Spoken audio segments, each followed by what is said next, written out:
are you doing today? Good afternoon, Armando. How are you? Very good. Very good. What is your full name and birthday? My full name is Alvaro Mejia. Okay. And I was born on August 14, 1936. Wow. Okay. And did you ever have a nickname growing up? Not that I remember. No. And how did your family get to Colombia, like your mother and your father? And what were their names? As far as I know, my mother was at least fifth generation Colombian, and so did my father. And what are their names?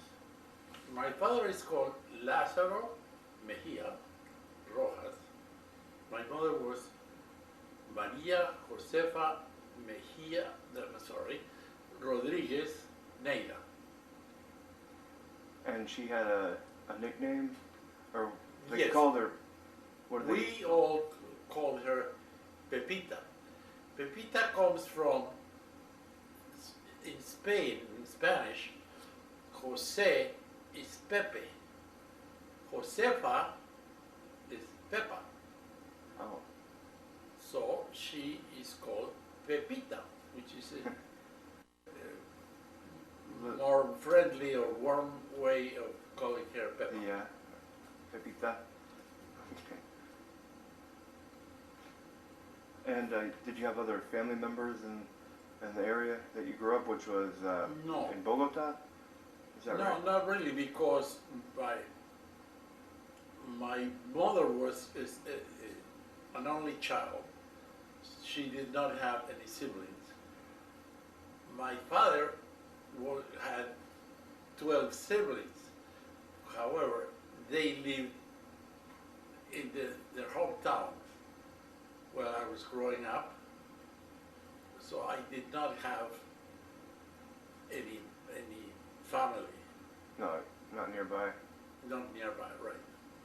Okay. And what was your house growing up like? Like how many rooms and that sort of thing? Do you have bathrooms? Oh yes, we did have bathrooms. And like electricity and plumbing? Yes, All that. definitely. All that stuff. Most definitely. And telephones. Do you have telephones? No, I don't remember having telephone at home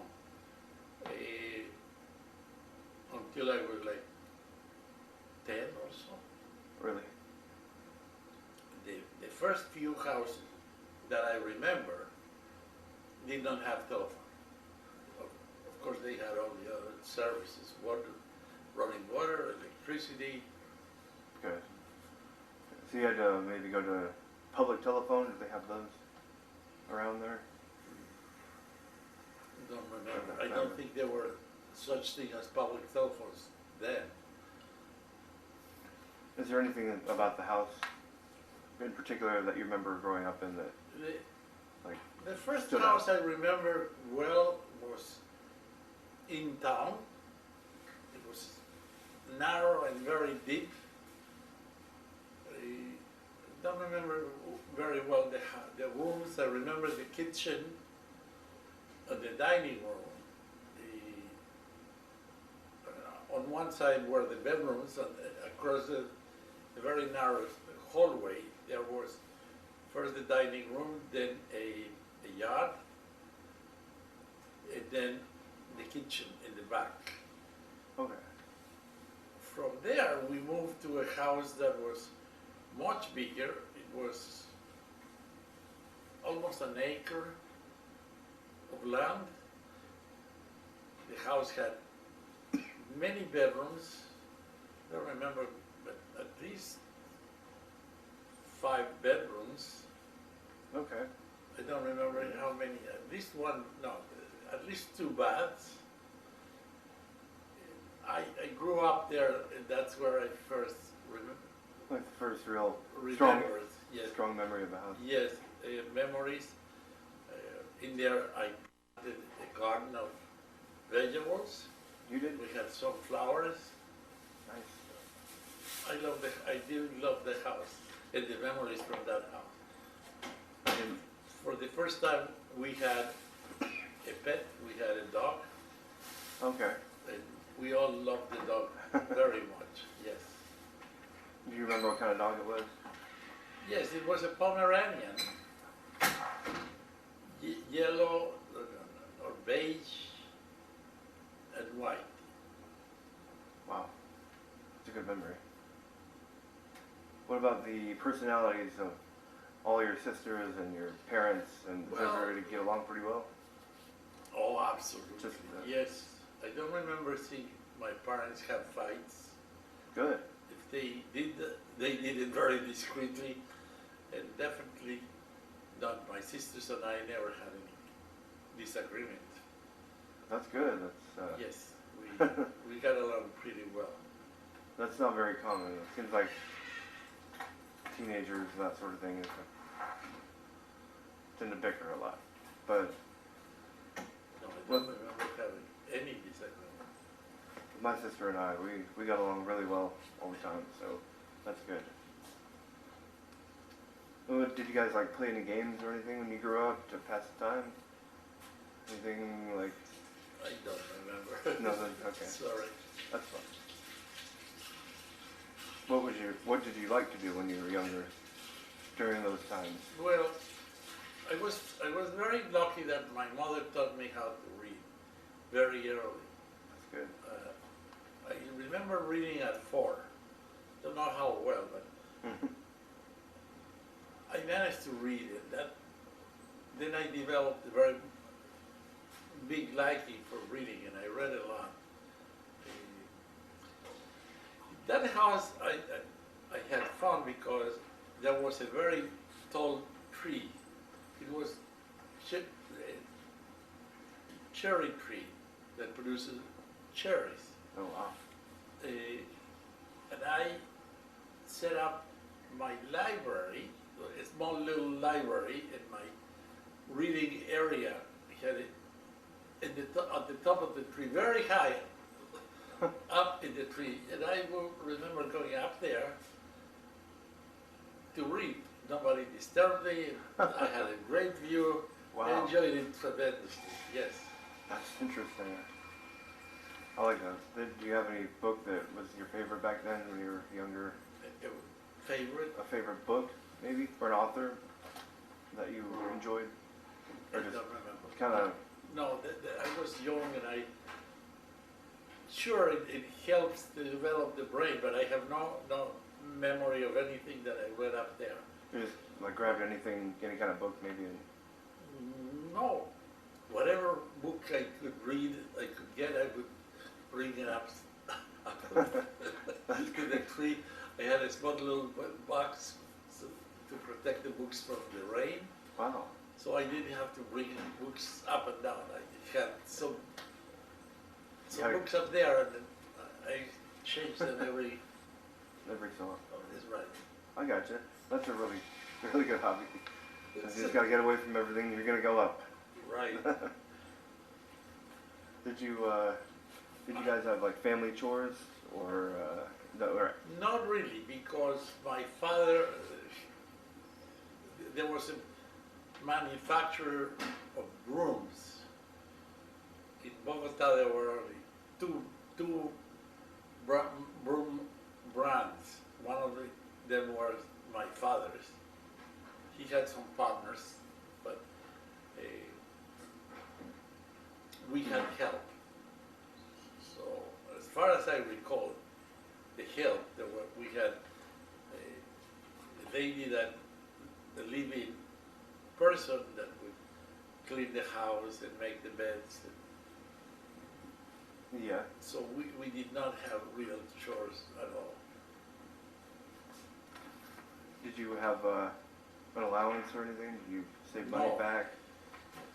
No, at the time I still am a little bit proud about it. I worked in the manufacturing plant and I had to paint brooms. Huh. The stick, I painted them and I got paid for it. I also had a vegetable garden, and I managed to bring it to the market to a small town and sell it in. I had to go there at 6:30 in the morning, and I would sell it. I remember the best product, marketing-wise, was onions. Onions. Because, not the round ones, but the long ones. Oh, okay. They are fantastic because they keep on producing and producing and producing, and if you know how to pick them up, you don't have to plant it again or anything. Oh, let's see. Every week or every other week, I would pull out some and go to the market, sell them, and come back with cash. I was about 12, and I was still very proud of it. Well, yeah. I did have a car. I had to take the bus, take it by myself. It was a very good early lesson. Yeah, then you start developing a work ethic and make money and be proud to do it. How was the school like when you were growing up? Do you remember the name of it? Oh yes, because I went to two schools in my life. The first school, I went directly to second grade. I skipped kindergarten and first grade. Wow. How'd you do that? Because I had read very much for a 6-year-old kid. So they said. From 4 to 6, I managed to read a lot. By 6, I read much better than any other kid in school. I could have gone to the third grade, but I was too young and too little, physically too little to go directly to third. Okay. But I went to second grade. Wow, that's. Was very lucky because the teacher taught us advanced math. We learned at second grade.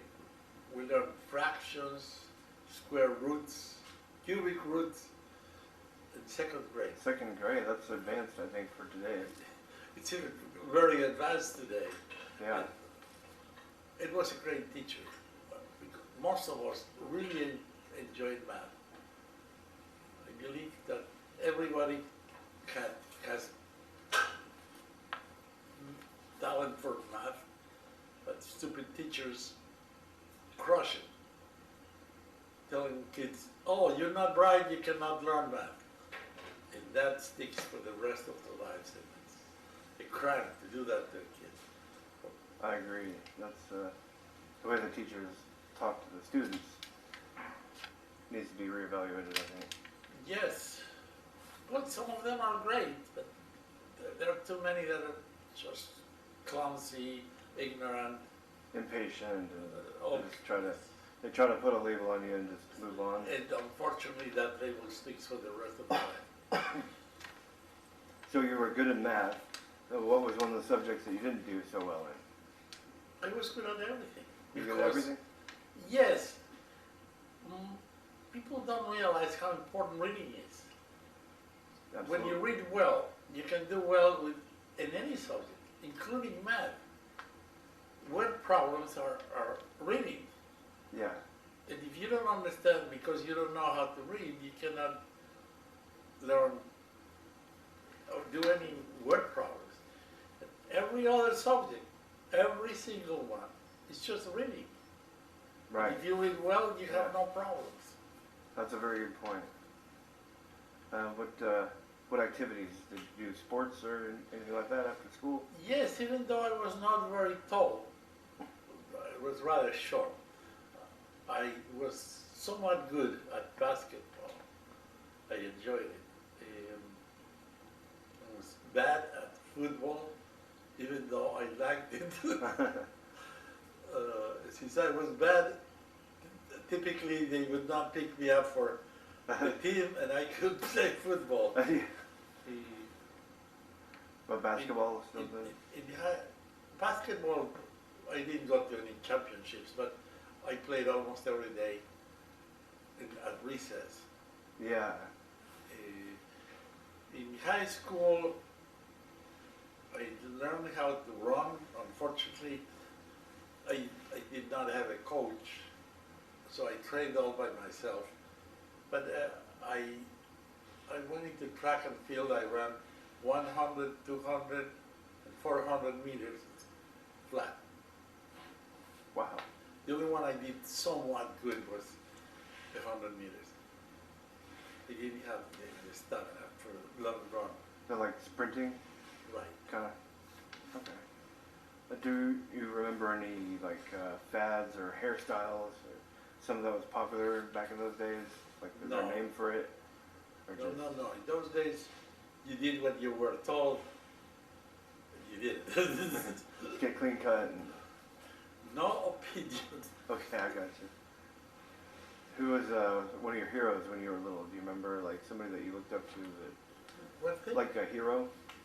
Somebody that you tried to, that helped you be inspired? No. I was very lucky. I was my confidant, my friend, was my mother. That's good. During adolescence, children have a lot of problems. I don't remember having any. That's good. I always talked to my mother. She always helped. That's good. Was there a favorite type of song or music that was going on back then that got your attention? No, we used Or what was the the? whole Colombian music. What is there a name for? the Yeah, music? well, the most famous one, it still is, and I am amazed that after so many years it's still so popular. It's cumbia. Cumbia. Cumbia has a history from Colombia. In Colombia, cumbia was a dance of the black slaves. They would occasionally, when they had a chance, they would get together and dance that music. It derived from, it came from Africa, and it's African music from black people. Uh-huh. That it became very popular with everybody in the whole country. Even today, Colombians as a whole take pride on it because it's Very good. very, very Colombian. It's like that As Colombian as it can be. Okay, that's good. Let me see. And of course, were you guys brought up Catholic? You went to Yes, church every we Sunday. We were brought up Catholic, and I believe the first school where I attended, second and part of the third grade, I attended masses for the rest of my life because we had to go to mass at 7:30 before going to the first class. We attended mass Monday, Tuesday, Wednesday, Thursday, Friday, and Sunday. The only day we skipped was Saturday. Wow. So, Just about every day of the week. yes.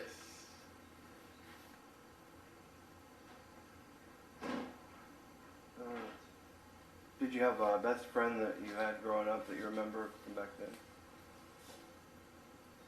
Yes, but we were not together that often because my good friend lived in the city and we lived in the outskirts of the city.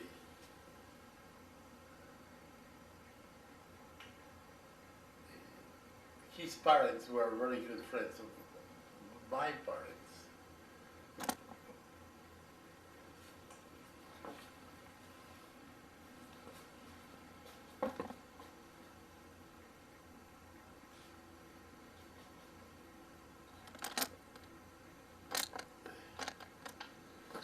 Hasn't been recorded. Oh, it hasn't recorded. It started. Is it? Oh, okay, it's good. My mistake. It's okay. Is it recording? Yeah, I just need to adjust the shot real quick. Do you need a water or anything? No, it's all Are right. you welcome? You okay? Okay. Sorry about that. That's all right. Okay. Not going anywhere. I want to make sure that it's recording. I don't want to mess up or something. Sure. Okay, going back then, were there world events that were going on back then when you were maybe in grade school or high school or When I college? was little, I remember it very, very vaguely. But we had a radio. And my father had to listen to the news all the time. Mm-hmm. I didn't fully understand what was happening, but it was news about the war. Hitler invades England, Hitler invades France, Hitler invades this, that. Yeah. The Allied forces are coming back, the D-Day, the invasion of Germany. But Yeah. I know that now. I didn't know what my father was listening to. Just kind of went in one ear and maybe out the other. Yes, Europe has no meaning for a 3, 4, 5-year-old kid. But you remember hearing that though on the radio and stuff, and that's good. That was early 40s, right? Mid 40s. Yes, I was born in 1936, right a couple of years before the war started. The war ended in 1945 when I was 9 years old. I should have understood better, but I don't recall very much Well, about it. yeah. The war was something that didn't have any meaning. But beyond that, that was like the one thing you really remember. Sorry? Beyond that, that's probably about the only No, thing then that there stood was out. peace. Uh-huh. And peace has lasted until today, fortunately. Yeah. Peace in Europe, I mean. Yeah. I'm wrong because all the genocides in Africa, crimes, all the violence in South America, the problems in India, Pakistan, and Middle East. Yeah. Ongoing today. Yes. What about, get away from that, what about like a family dinner? Did you guys usually eat dinner together or prepare Always. dinner? It was absolute rule.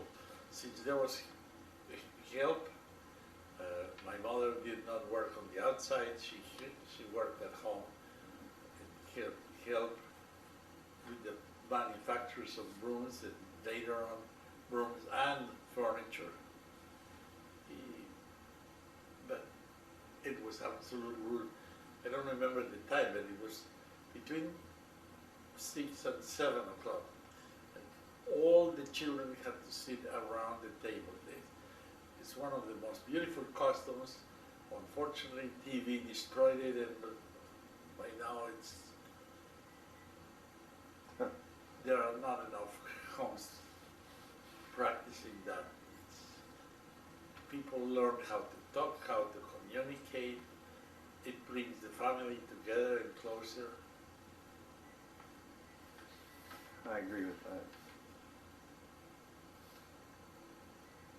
What were some of your favorite dishes that you remember? I don't remember, but it's probably from those days. I love kidney beans. Red kidney beans Really? is one of my favorite dishes, and I grew up eating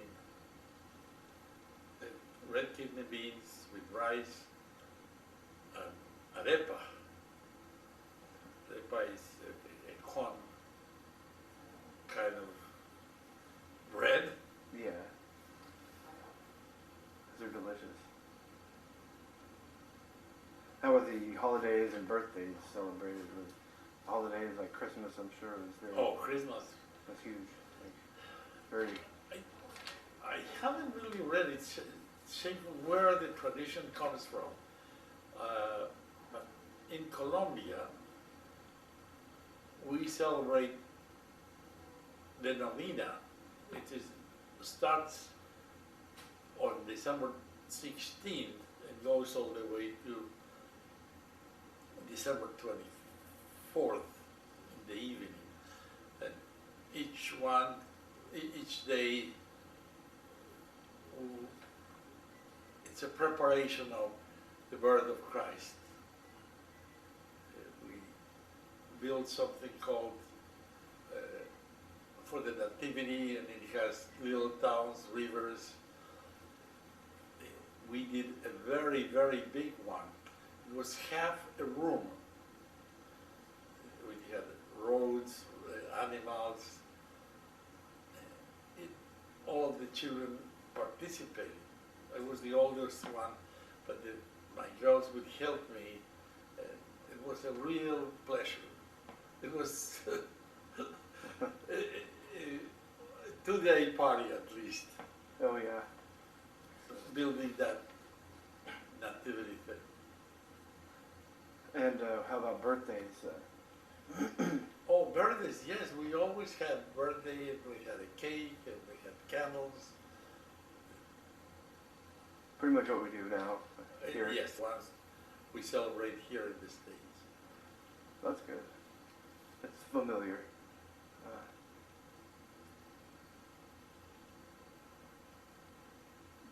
What do you know about the name Mejia and where it comes from? You know anything? Yes, originally, I don't know the exact area. It seems to be from Catalonia. The original one was Messiah, which really means Messiah. For some reason, it was written with 2 S's, Huh. which changed to X and became Mexia. But in some areas of Spain, the X sounds like an English H. The written was Mexia with X, but pronounced Mejia. In modern Spanish, there's no reason to have an X for the H sound, so it became a J, Mejia. Huh. In some parts of Mexico that I know of, in some other place, there's a last name called Mejias, which uses an S at the end. I don't know where it came from, but obviously it's the same root.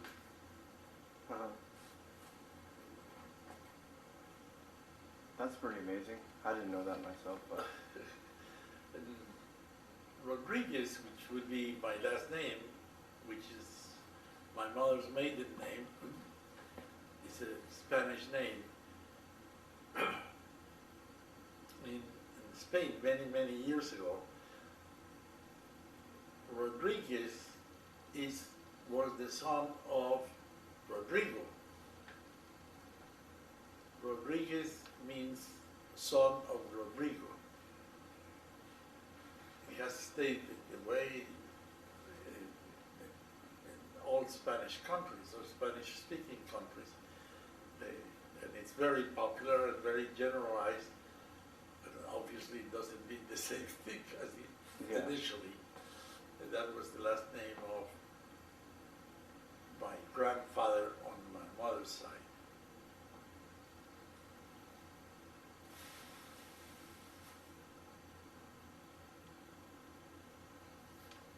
is there any kind of naming tradition in your family? Like, were you named after somebody? Oh, Was yes. anybody named after this person? On the side of my father, since my mother was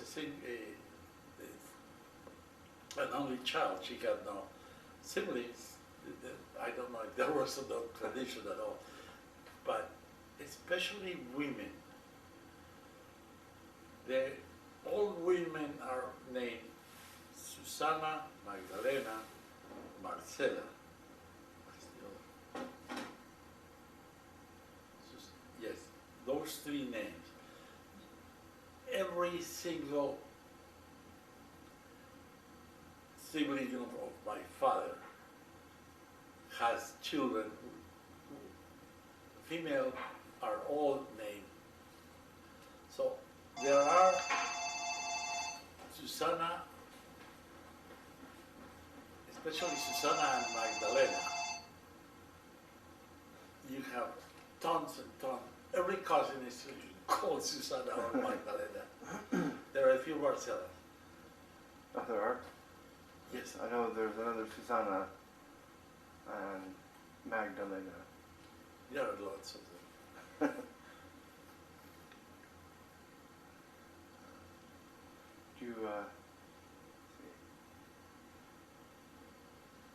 Did you ever meet any grandparents or great-grandparents? The only grandparent that I remember was my father's mother. I never met any grandfather.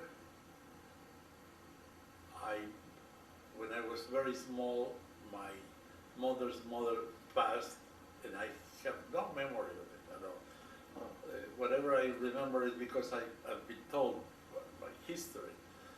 But my grandmother on my father's side was a very strong woman, very strong woman,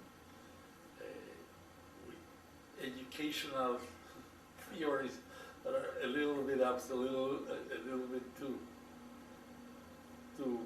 drastic.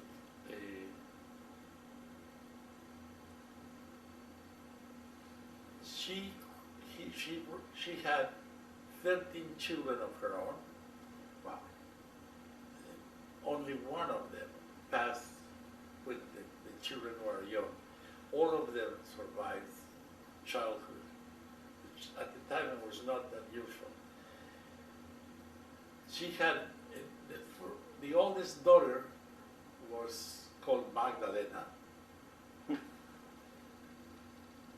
It passed away when she was very young and left 5 children.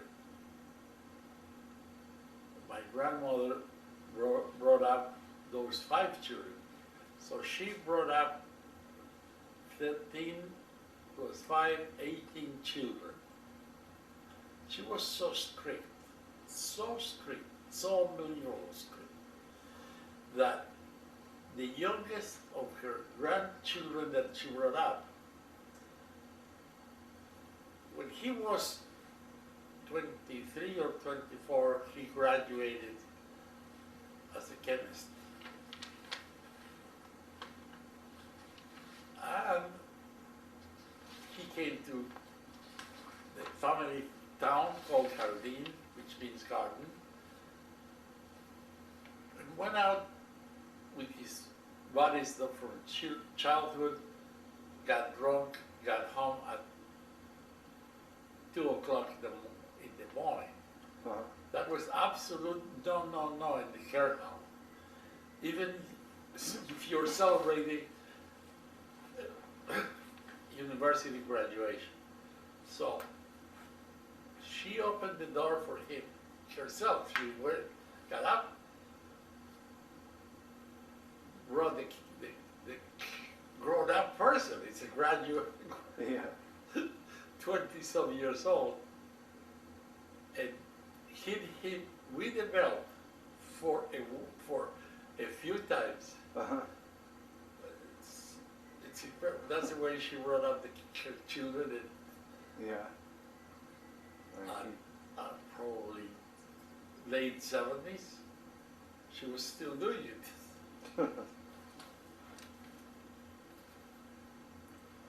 Do you think there are any like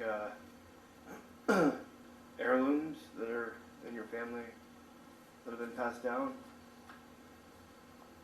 Not really. Or not really? No. I don't remember having anything from my either grandmother. Right. Whatever was left of the house, because my mother came to the U.S. and left whatever was in the house, she left it in Colombia, so we we don't have any. Gotcha. Okay. If you don't mind, I was wondering, what was Mona's full name? It was your wife, your spouse, Mona? Yes. That's what they called her. Yes. But what was her? Her name was Beatrice. Beatrice. My first wife was Beatrice Plata.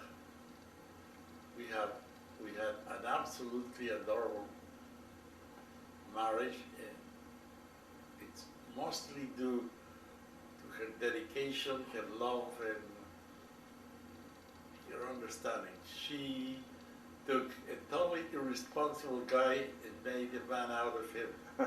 That's me. And I'm very proud of what she did it, and I'm very thankful for what she did. Oh, she was a beautiful person. It's a lot of love and a lot of patience that she had. Where did you meet? Do you remember, like?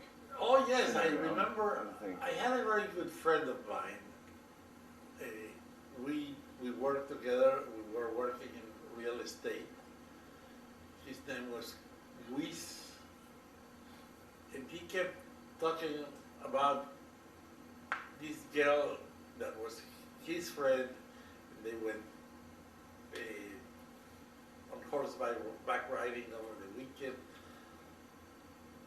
One day, the more I heard about her, the more I liked her. I admired her that she did not finish high school. She went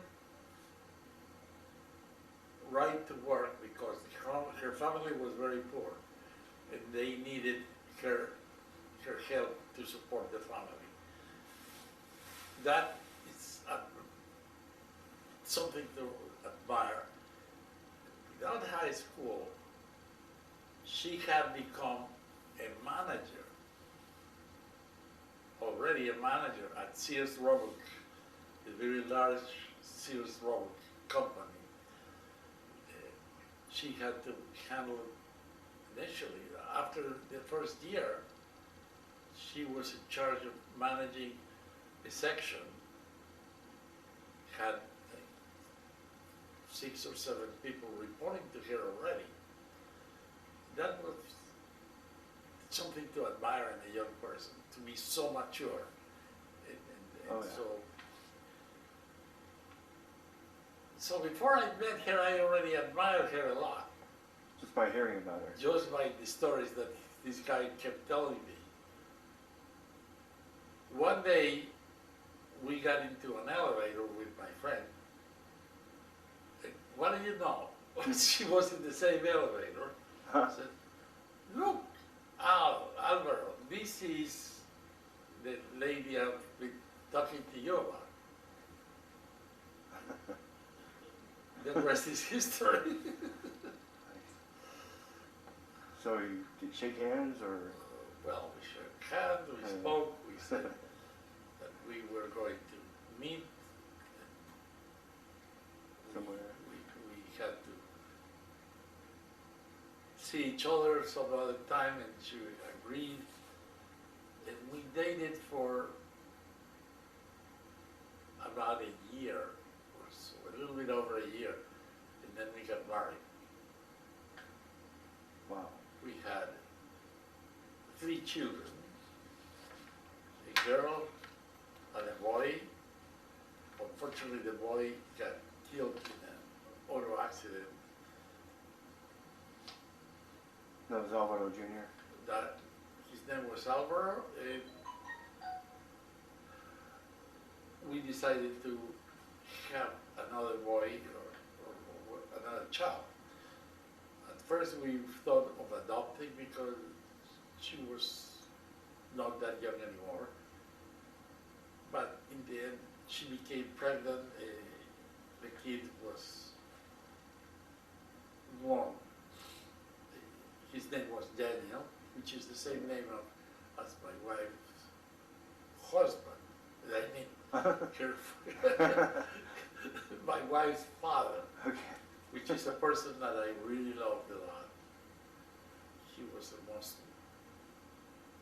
wonderful father. She loved her very, very much. So your father-in-law was a stand-up man? He was, we got along very, very well with my father-in-law. He was very special with me. Good. He was my first big loss in life when he passed away. Oh, wow. Going back a little bit, what did you guys do for dates back then in Colombia? And, well, what young people do. the We movies, went to maybe? parties and we danced. We went to the first drive-in in Colombia, something similar to Steak and Shake or right now McDonald's. At the time there was no such thing as McDonald's. McDonald's did not exist at the time. But Steak and Shake dates from the early 30s. Most people don't know that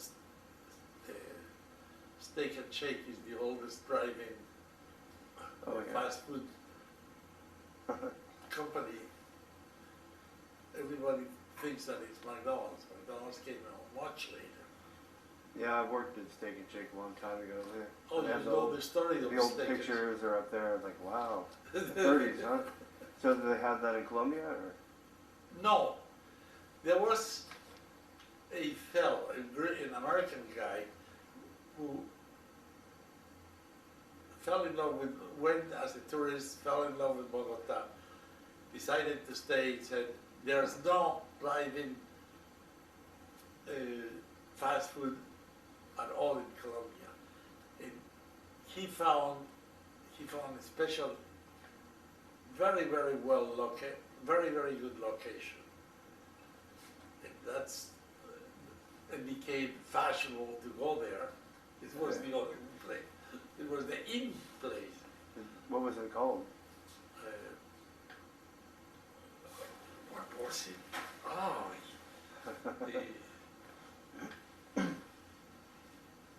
You remember? Creme helado.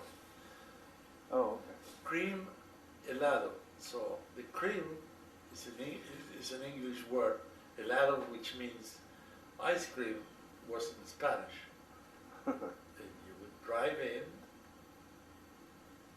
people will serve you at the car. Kind of like a Sonic or something like. That's right. Like that, a car hop? Yes, but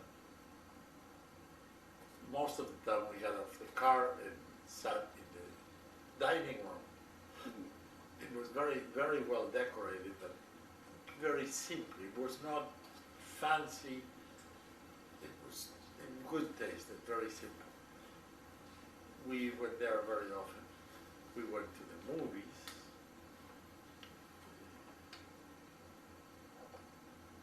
There was no TV then, so we didn't watch much TV. So in the movies, you'd see like news stuff?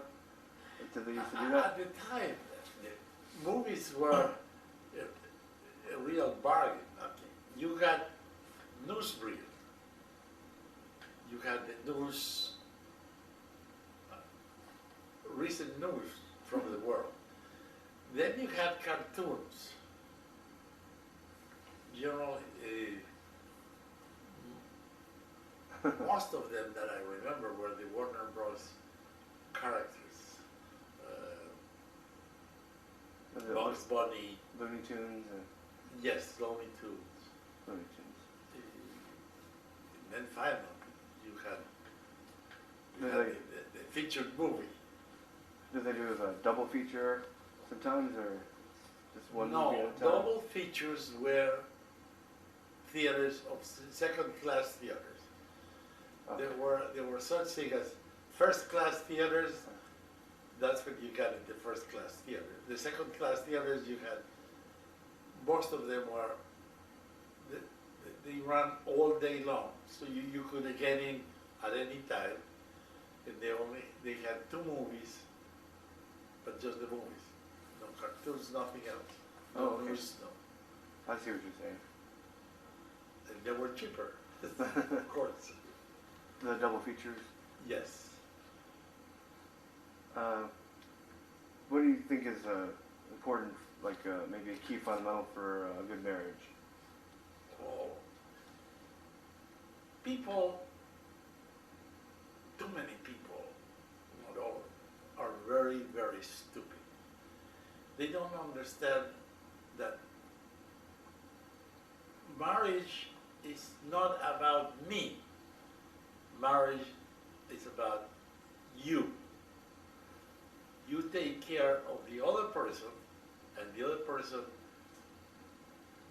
will sooner or later take care of you. If it doesn't work that way, you should get divorced as quickly as you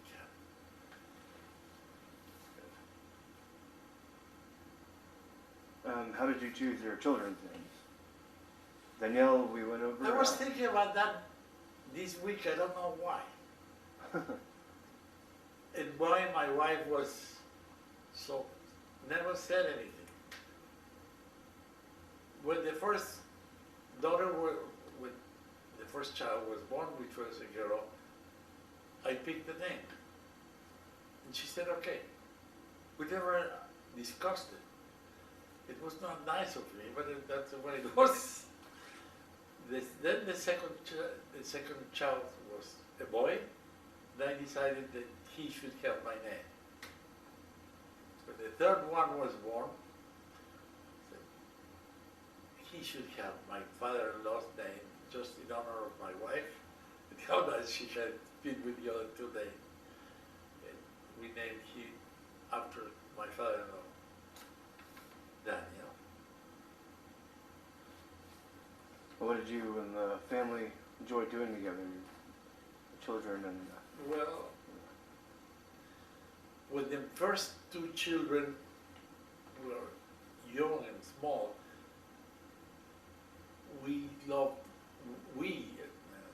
I don't know how fair the word "we" is, go to the beach during the summer. And the nasty thing was, when we came back, all the work was for my wife to wash the towels, wash the clothes, clean the children. But yes, we went to the beach. Which one is up in New York? Yeah, and New on York the City. Long Island Sound. Long Island Sound has very nice beaches, very nice beaches. There was one which was a state park, very beautiful beach. It's called Sunken Meadows. And it was convenient for us because it was less than an hour drive from home. Home was in Home was in Queens. Reno, We, Rego Park. we lived all our lives together in New York. We lived in two places only. One was an apartment that we rented, then it became a co-op building. We bought that apartment, and the apartment next to us, contiguous to us. We went through the wall. We lived there for many years, 20 Wow. some years. That was Rego Park? Is that what it's called? Rego Park. Rego Rego Park, Park yeah. is next to Forest Hills. Then we moved to a house in Forest Hills. We lived in Forest Hills for 16 years. Those are the only two places we lived in. And from Forest Hills, we went to Colombia, where we retired. In Medellin? We never lived in Medellin. We never went to there. Medellin is, there's a section in Colombia. In Colombia, instead of states, they're called the departments, which are geographical entities equivalent to states in the U.S. Sorry, There's a section called Antioquia. The capital of Antioquia is Medellin. There are many members of my father's side of the family who live in Medellin. Why did you ask about it? Oh, I just was not sure if it was Medellin or Barranquilla or No. where you lived in Colombia. We didn't live in Medellin at all. Worst of all, we never went there. I wish I had been there. When we retired and left Forest Hills, we went to Barranquilla. Barranquilla is it's a city on the Caribbean, Colombian Caribbean. Colombia is the southern part of the Caribbean. The Caribbean begins in Puerto Rico, Cuba, Central America. And we live there. The southern part, the Caribbean goes all the way to La Guajira, which is part of Colombia. And it's a very big area. Most people know that the most important islands are Puerto Rico and Cuba. There's also the Dominican Republic, or Santo Domingo is the name of the island. Tons of small islands. Bahamas. Yeah, Haiti. So the southern part of the Caribbean Sea is Colombia. But it's Cartagena, Barranquilla, Colombia. They are all in the southern part of the Caribbean. I have a few more questions. Do you need water or anything? Do you want to take a that's break? okay. Okay. So about your job, and what was your profession, and how did you choose it? When back like after college, when you graduated, and No, it was very complicated because in Colombia, when I was young, we had just married and had 2 children. I made all kinds of blunders, mistakes, irresponsible things.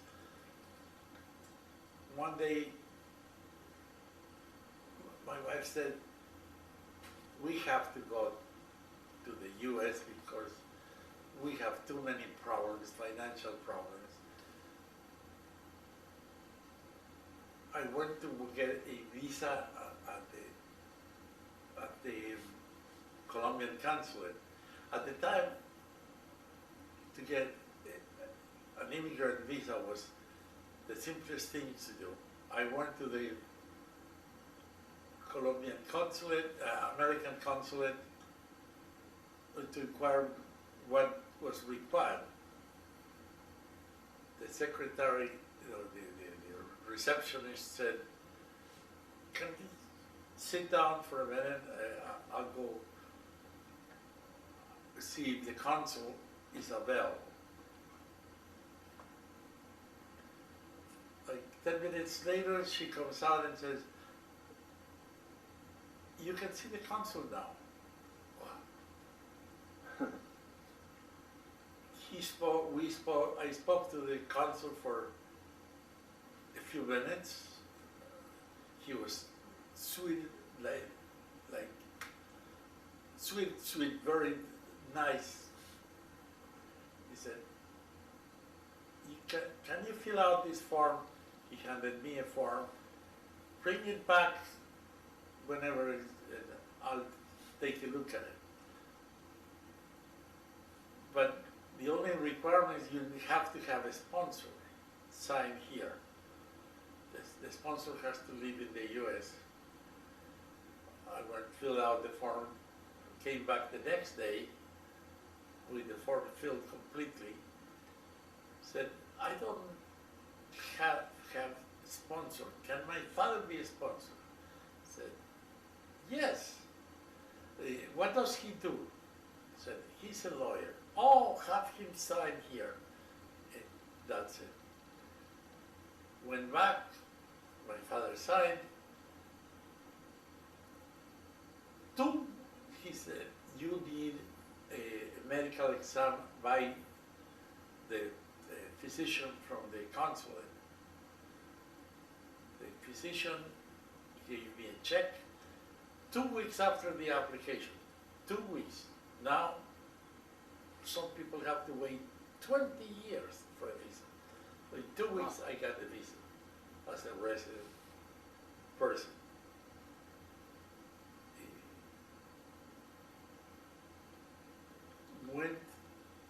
Went to New York, stayed with some friends, attended,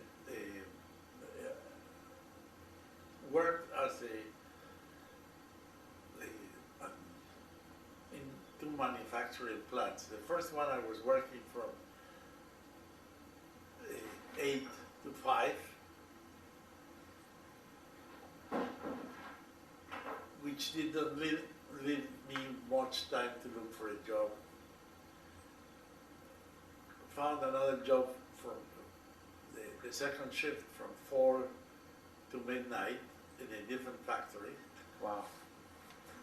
Huh. So that gave me time to get home. It was very close to home. Actually, I walked from the factory to where I lived. It took me about less than 15 minutes, 10 minutes, 12 minutes.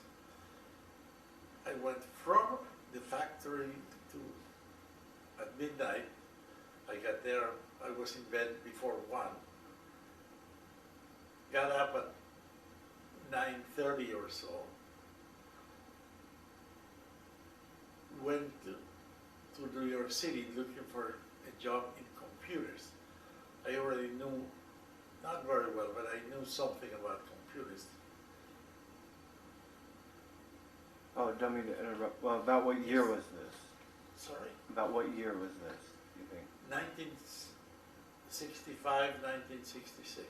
Okay. I arrived in New York in October. I got my second job in November. And it was very difficult to find a job initially because my English was not that fluent. I was able to speak and understand very well, but I was not fluent, and Conversational. Conversation was very difficult.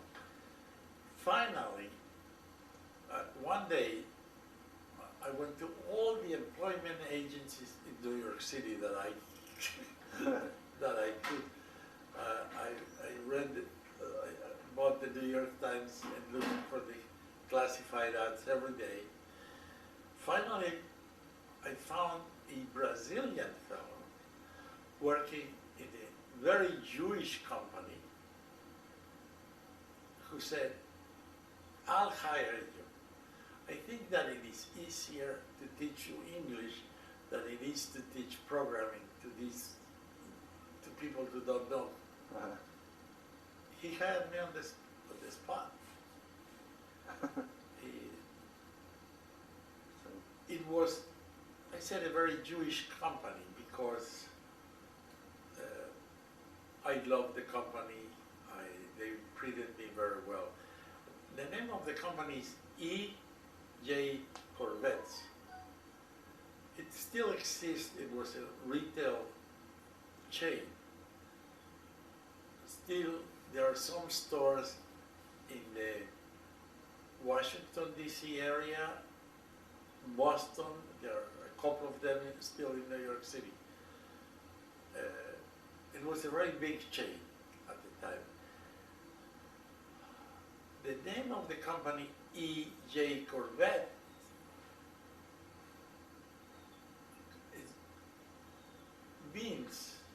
E, 8, J, Jewish, Corvette, Korean veterans, and it's Corvettes in plural, or unlike the car. The car is with C, it does not have the EJ in front of it. 8 Jewish, 8 Jewish Korean veterans. Korean. They invented what we have ad lots and other stores. They went to big store, and bought whatever was not sold for the previous season. They used to buy dresses by the pound and then sell them as dresses. Uh-huh. The prices were unbelievable, and they managed to get a storefront half a block from Grand Central Station. Grand Central Station is one of the more with most traffic in New York City, Oh, wow. which is hard to say because New York City has lots of traffic everywhere. But Grand Central Station, Pennsylvania Station, there's a third one in downtown by Wall Street. Those three places have unbelievable traffic. If you don't move, people will move you. Wow. They were half a block from one of those places from the first store. They put all the merchandise on the floor, and you just pick and go there Yeah. and bargain for the price. They became very, very highly successful. Unfortunately, when they retired, very dishonest people came over, the company had, but personally I felt like I had been adopted by a Jewish section. I was the only non-Jewish person in the computer programming department. Wow. I remember then when I didn't speak very fluently, they sent me to school for programming, and one of these guys went with me, and after class, he would stay and make sure that I had understood the class. Well, that's good. This guy spent at least an hour, sometimes a couple of hours, just verifying that I had understood things. I will never forget him. He was such a sweet person. That's good that somebody He's- reached out and Yes. made sure that you were getting what you're supposed to get out of it. Very, very. Down to the last few questions. What was one of the greatest obstacles you've had to overcome that you can think of, just in general? Like, Stop being irresponsible and becoming a serious person. That was probably the biggest obstacle. I owe that to my first wife. She was just adorable, patient and loving.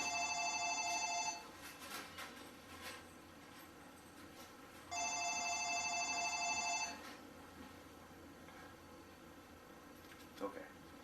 You go continue. Is that just you owe that to you, My first wife. Beatrice? Yes. What was something that you were most passionate about growing up? I don't remember. That was probably one of my biggest problems. I did not have goals or dreams. Just live one day at a time. Like, Well, yeah, that's a good philosophy. I don't know about that. If you don't have a dream, you don't have anything. But life has taught me that.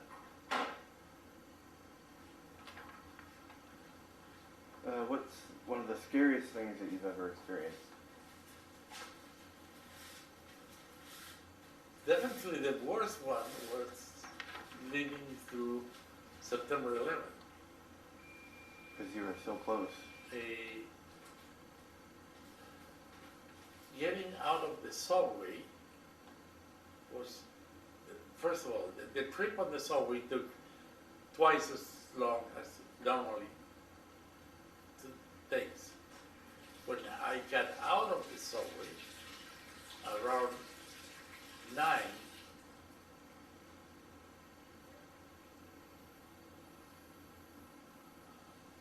there was a big crowd on the street when I got out at street level. People were looking up, said, my God, it was a Tuesday,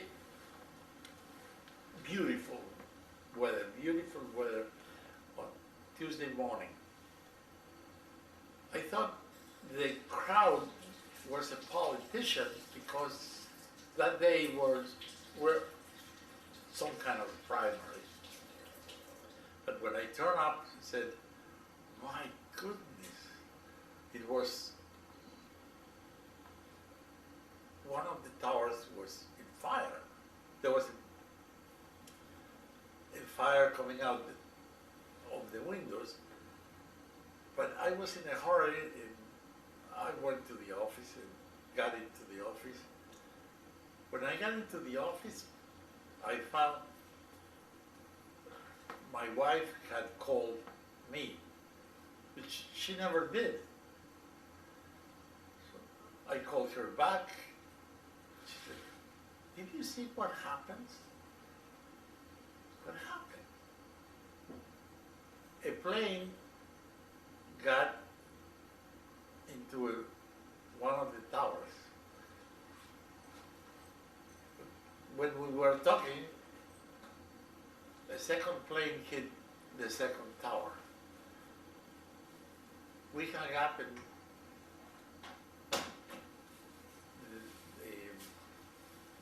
stayed there.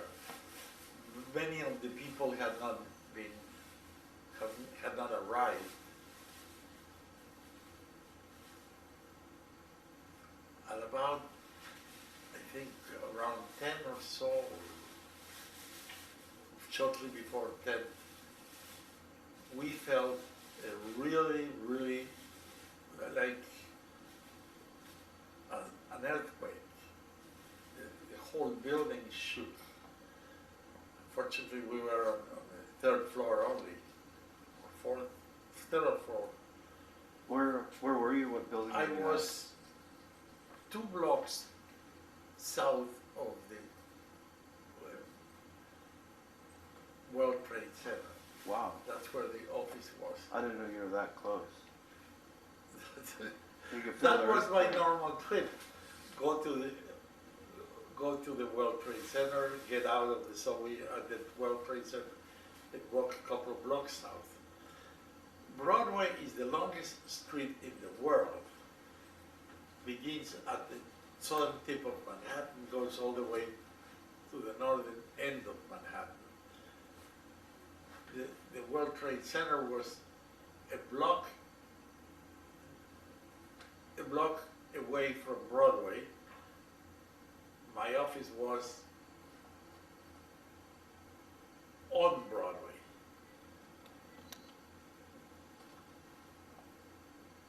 Around 10, as I was saying, we felt like the big earthquake. Yeah. And it went dark. Really dark. It's like the definition of dark. We couldn't see anything. A couple of, or a few minutes later, we got a second shock. Even though we were in the dark, by now we couldn't use the phones anymore. Holy cow. There were no phones, no landlines, no cellular phones would work.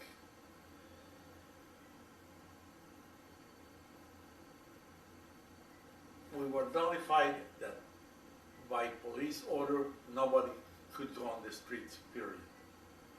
Until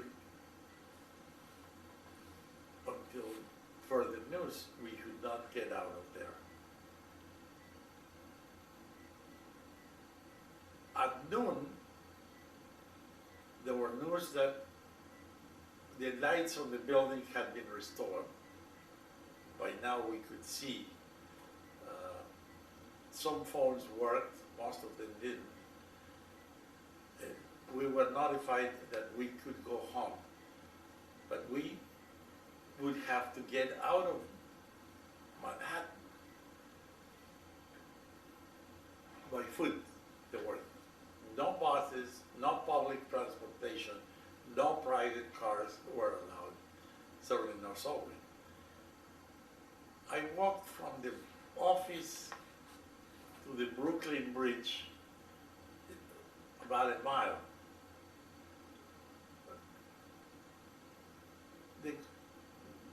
When I went out on the street, I was very impressed by the ashes. We had to walk, very funny, because of the ashes on the floor. Later on, I learned that they were not ashes. These buildings were supported by steel.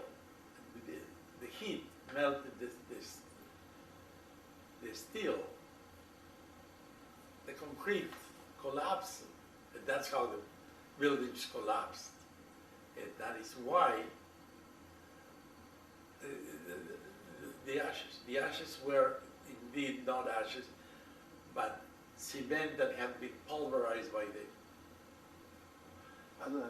crumbling, the crumbling of the buildings. collapse. Yes. Wow. When they collapsed, they became dust. Yeah. The steel vanished by the heat, and the concrete became dust. Wow. I reached the Brooklyn Bridge and began walking towards Brooklyn.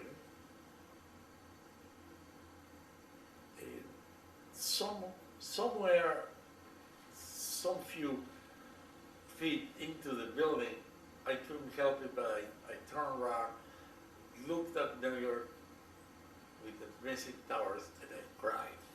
I really cried. Yeah. It was very, very sad to see that the skyline had lost the buildings because of stupid hatred. However, I had to walk several miles because my wife had not been able to get close to the building, Yeah. to the bridge, to the Brooklyn Bridge. Certainly not to Manhattan, but she couldn't even get close to. There was some control on the Brooklyn side. I had to walk several miles. Cannot remember the name. I think it was Flatbush Avenue, but I'm not sure that that's the one I took, trying to get my wife. It was really nice and beautiful act of love to see the lines were full of people of all colors, classes, blacks, whites, Asian, Latin, that lived around there. All of them, food, fruits, water, all to give, To help one another. help the people that were coming in, fleeing from Manhattan. Along the way, I went past the hospital and said, "Oh, I'm going to give blood," but I couldn't. The waiting to give blood was, at the time, early afternoon, was about 3 hours. Since my wife was waiting, I couldn't donate blood. That's a nice side of the lousy experience. Like, Yeah. But there's anything, so you asked me about a scary experience. That's one. that's, as a New Yorker, I think that everybody would probably go to that. Do you need a water or anything? I have about 3 more questions. Yes, go ahead. You want a water? Oh, no, Are you that's okay? all right. Okay, we're gonna get away from that and go into, what's some of the accomplishments that you're most proud of in your lifetime? Well, I arrived in New York totally somewhat irresponsible. I had become a little bit better. I had $20 in my pocket. That's it. And some friends. But back then, how much do you think that would be now? Probably. It's not more than $200 today. Wow. It's about that. A couple of $100 of today's money. Wow. And I left New York. We had a house that was worth almost $1 million. I owe that to my wife, hard work, and a little bit of luck. Huh.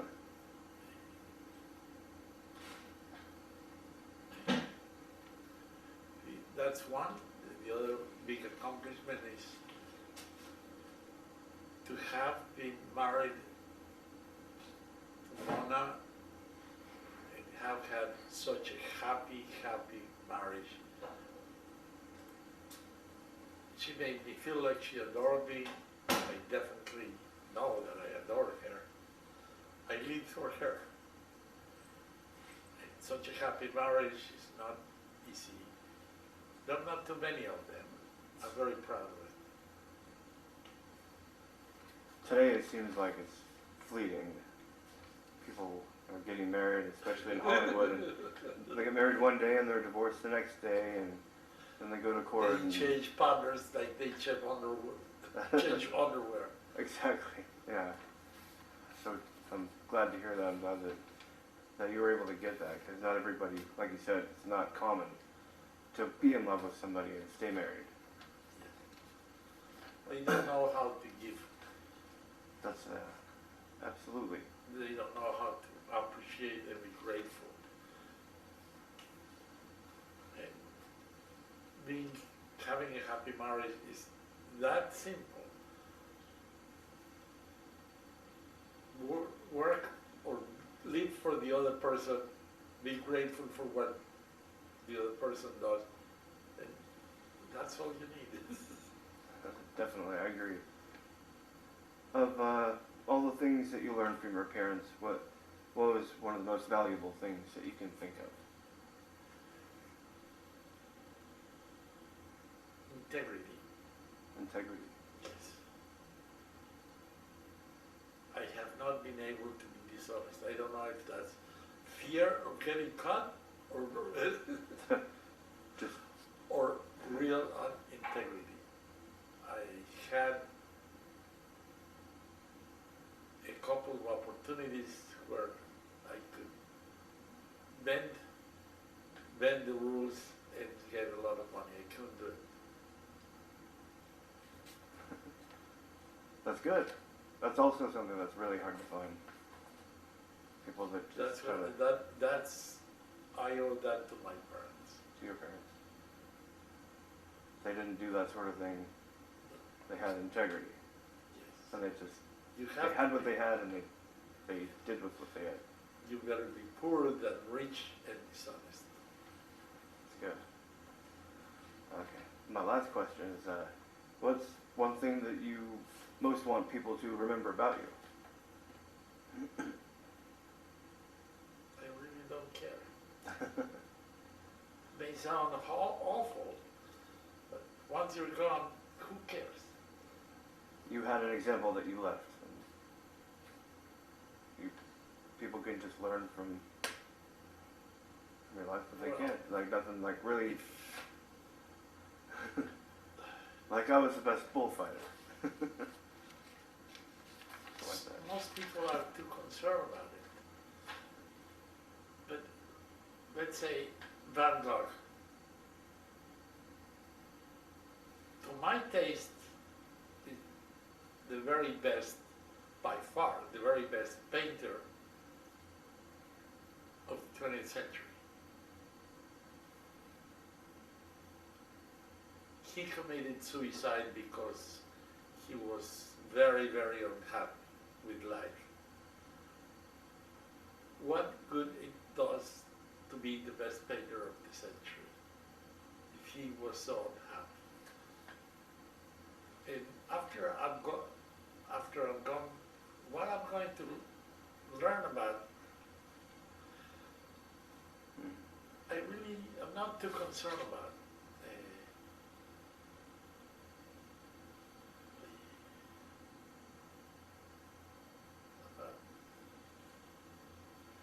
I believe that being too concerned and upset about what,